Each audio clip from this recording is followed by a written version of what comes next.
Jesus drives out a demon and speaks about Satan having a kingdom here on earth or in hell, and is confirming to us, of course, the reality of Satan.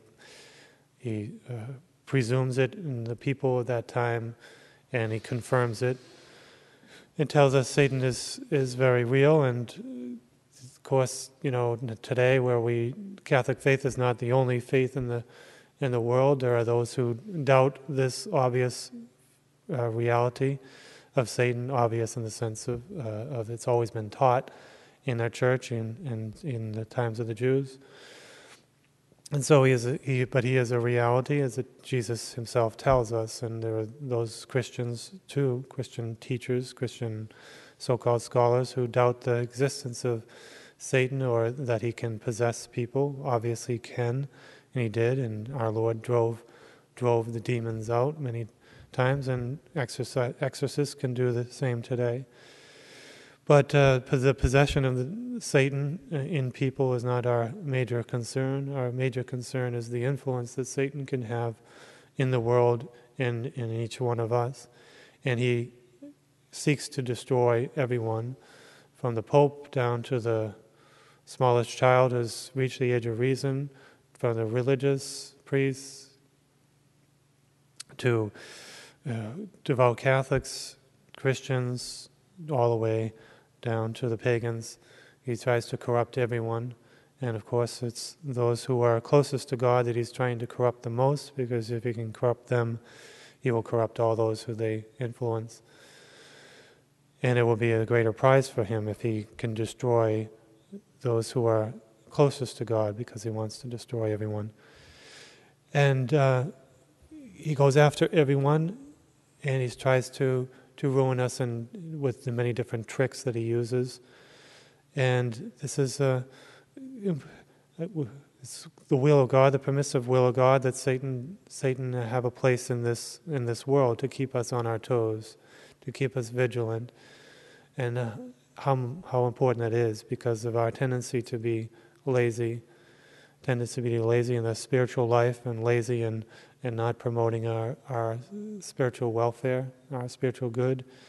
And if we become lazy, if we commit sin, or if we flirt with sin, we go near occasions of sin, don't we deserve some kind of chastisement for that? And as the Kyrie of Ars said, Satan is God's policeman, and we deserve to lose some of our control into the hands of Satan if we commit sin and we flirt with sin, and we keep putting ourselves in dangers. And that's what happens. He does gain some control over us if we go closer and closer to sin.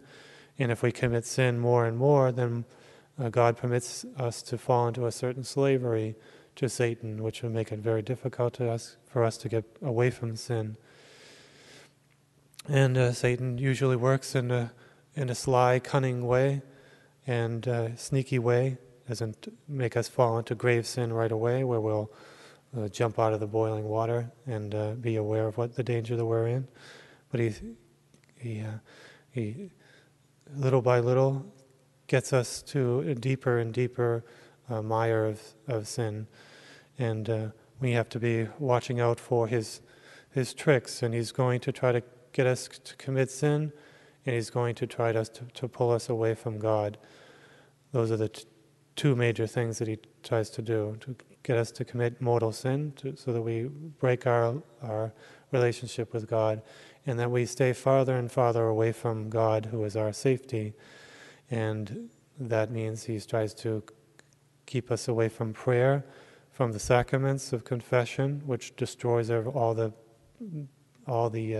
gains that he has made over our souls.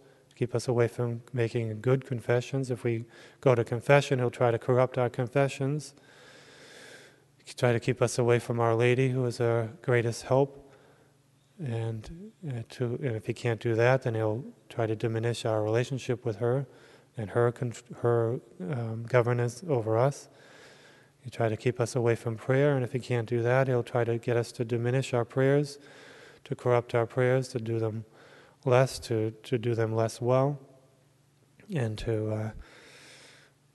to be bored by our prayers and not to want to pray and not to be faithful to our prayers and to diminish them. That's what he will always try to do, and he can do that to everyone, all of us. And so we all have to be on guard, and it's only right that we should have somebody to with the cracking the whip to us in our tendencies to be lazy and to not to want to pray and not to want to go to the sacraments and not to want to overcome ourselves.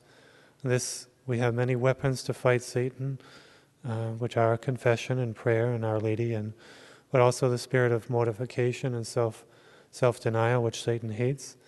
And we have to all mortify ourselves, especially our passions, our occasions of sin. We have to mortify our tendencies for worldly pleasures and comforts and entertainments. We have to mortify all these things, that if we don't, Satan will gain some control, or maybe a lot of control and power over us. So we have to, use the sacraments, the sacramentals, miraculous medals, scapular, prayer, holy water, blessings, Holy Mass, all these weapons that we have to use on a continual battle to the day we die. We will never be free from Satan's temptations and his efforts to destroy us and to bring us to sin and to pull us away from God. So it's only we have to take this vigilance and keep making that strong effort to counteract his influence by staying close to the sacraments and to the Holy Eucharist and Our Lady.